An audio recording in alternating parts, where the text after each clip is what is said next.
Isang araw, habang natutulog ang mag-asawa, biglang pakak!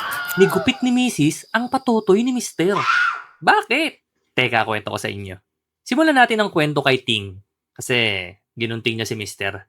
31 years old nung mangyari ang kwento, nakatira sa Iloilo, at napakalaki ng kanyang problema. Di umano, babaero ang kanyang asawa. What?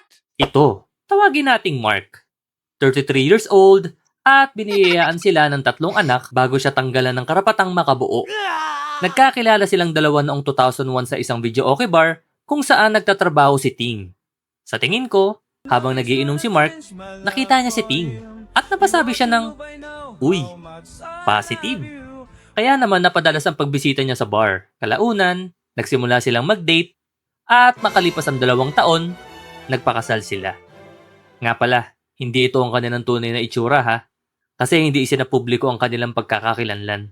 Anyway, isang araw, noong ipinagbubuntis ni Ting ang kanilang panganay na anak, bigla siyang nakareceive ng text mula sa katrabaho ni Mark. Ang sabi, "Yung asawa mo may kinakalantari na naman dito." So I guess si Ting, busit, linte ka karon. Kaya naman pagka-uwi ni Mark, nag-away ang dalawa. Pero pilit itinatanggi ni Mark na meron siyang babae. Sino ba namang aamin? Gayunpaman, pinagpasensyahan na lamang ito ni Ting. Sa 14 na taon nilang pagsasama, sobrang stress si Ting sa kanyang asawa. Kasi maraming beses niyang nahuli si Mark na may ibang ka-text. Madalas ding late na kung umuwi. Pagkatapos, kulang na yung perang inaabot sa kanya para sa gastusin sa bahay at kanilang mga anak. Dahil dito, palagi silang nag-aaway. Pero, pinagpapasensyahan pa rin siya ni Ting. Yun nga lang, medyo nakampante ata tong si Mark like, papatawarin naman ako ni Ting. Let's go! At dito na naging malala ang mga sumunod na pangyayari. Kasi, isang araw, niyaya ni Mark ang mga tropa niya na mag-inom sa bahay. At sinama niya yung babaeng trip niya. Nang makita ito ni Ting, naisip niya, ito yung babaeng kinakalantari doon ng asawa ko ah. Sa puntong to, naubos na ang pasensya ni Ting.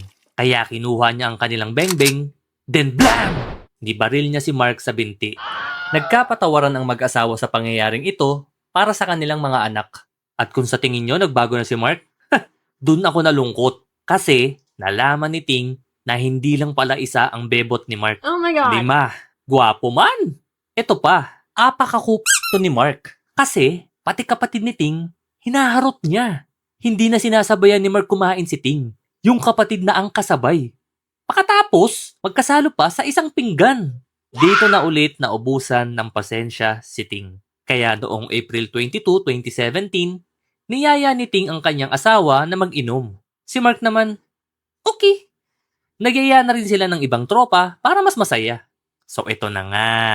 Nag-inom sila. Kwentuhan, tawanan, nalasing, at maya-maya nga ay nagpasya na silang matulog.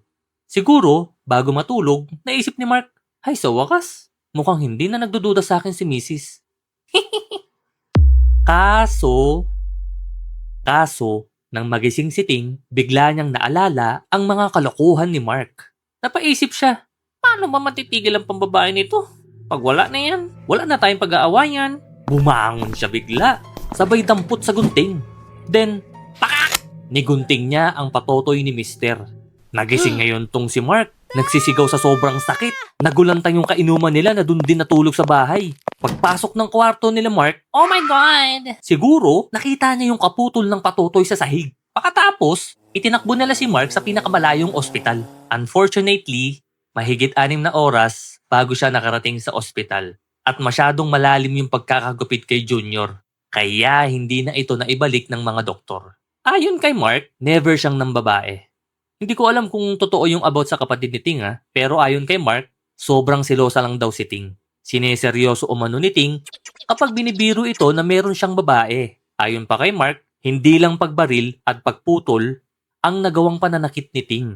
May pangyayari na tinaga siya nito sa kamay ng sanggot, binuhusan siya ng gasolina, at ibinuhos sa kanya ang gulay na niluto ni Mama. Ang sagot naman ni Ting, si Mark umano ang naunang nanakit. Dinidepensahan lamang niya ang kanyang sarili. Base naman sa mga kapitbahay, ni minsan, hindi nila nakitang nagdala ng babae sa bahay si Mark. Nakiusap si Ting kay Mark napatawarin siya sa pangalawang pagkakataon. Ngunit tinanggihan ito ni Mark dahil natatakot siya na baka kapag nagkabalikan sila, ay tuluyan na siya nito. So, badang! Inaresto si Ting ng mga pulis. Ito ang mugshot niya. Ito din yung gunting na ginamit. Sinampahan siya ng kasong mutilation at maaari siyang makulong ng hanggang 20 taon. Lagi po natin pakakatandaan na ang gunting ay sa bagay lamang po gamitin. Huwag sa nangyari ito sa Iloilo, so shoutout sa mga Ilonggo.